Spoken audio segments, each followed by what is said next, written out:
In an earlier video, we discussed how energy is involved in every chemical reaction. In this video, we'll discuss light, where light comes from, how it's produced, and why substances have different colors. So far in this course, we looked at elements and compounds, how an element can form a compound in a chemical reaction, various types of chemical reactions, and the amount of energy absorbed or released in a chemical reaction in the form of either heat or light. The study of light and color led to an understanding of the structure of the atom.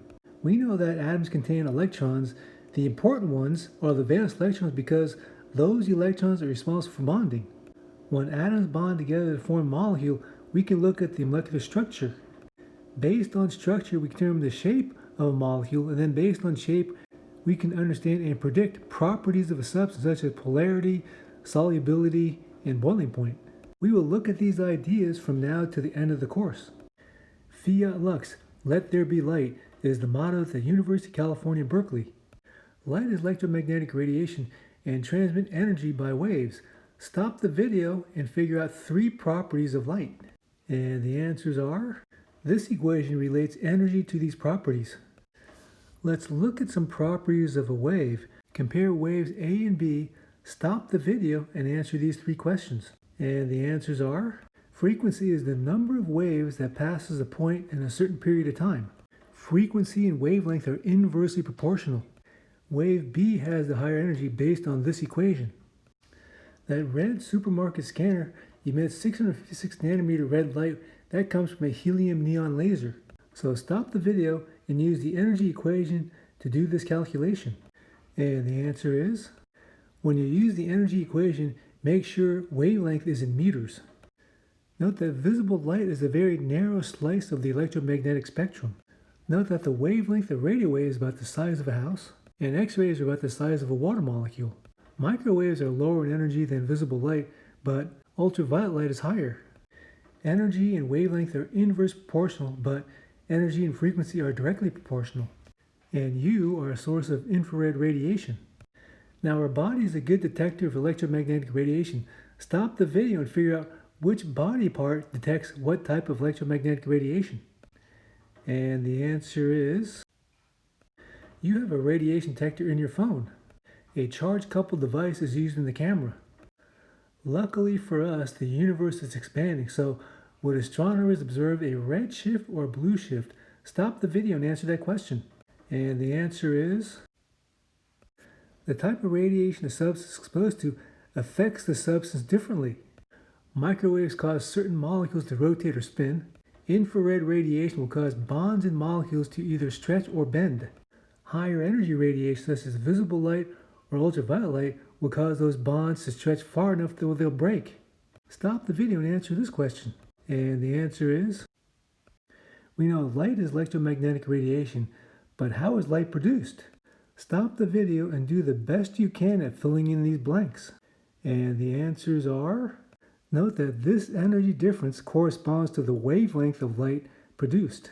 This is an important question. What does energy of an electron as quantized mean? Compare these 4 common objects. Stop the video and figure out which ones are quantized. And the answers are, eggs and baseballs are quantized because they come in whole number quantities only. You can't get a half an egg or a quarter of a baseball. Each step in a flight of stairs is quantized because each step is a specific height. So energy of an electron is quantized means the energy of an electron has certain specific values. Electron energies are not arbitrary. Let's apply what we just learned. Stop the video and answer this question.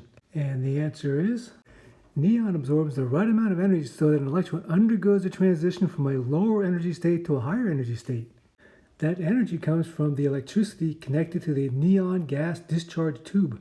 The electron in the higher energy state, called an excited state, doesn't stay there very long and undergoes a second transition from the higher energy state down to a lower energy state. This emission process releases energy in the form of light. The energy difference corresponds to a red wavelength. You've seen the different colors in a fireworks show. Stop the video and answer this question. Why do some substances such as sodium emit yellow, whereas other substances like potassium emit violet, and the other substances like strontium emit red? And the answer is, the electron energy states in each substance have different energies. That means delta E will be different, which corresponds to a different color. Let's compare two substances. Stop the video and figure out which substance emits red, which one emits green. And the answers are green wavelengths around 550 nanometers, red wavelengths around 650 nanometers. Remember that wavelength is inversely proportional to energy, so the lower the wavelength, the higher the energy. Substances have not just two electron energy states, but many. That means there can be several electronic transitions between energy states, which means substances can emit several colors.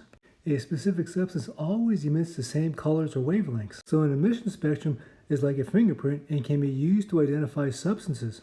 For example, the hydrogen emission spectrum always emits those wavelengths. Here is the emission spectrum of the sun. Does it match the hydrogen emission spectrum? Some of the wavelengths match, so maybe there's hydrogen in the sun. Or maybe it's not a very good emission spectrum. We'll look at how spectrometers work in lab. Here's a better emission spectrum. Stop the video, record the wavelengths, and identify the composition of the star. And the answer is hydrogen. These wavelengths match the wavelengths in the hydrogen emission spectrum. We'll look at the hydrogen emission spectrum later.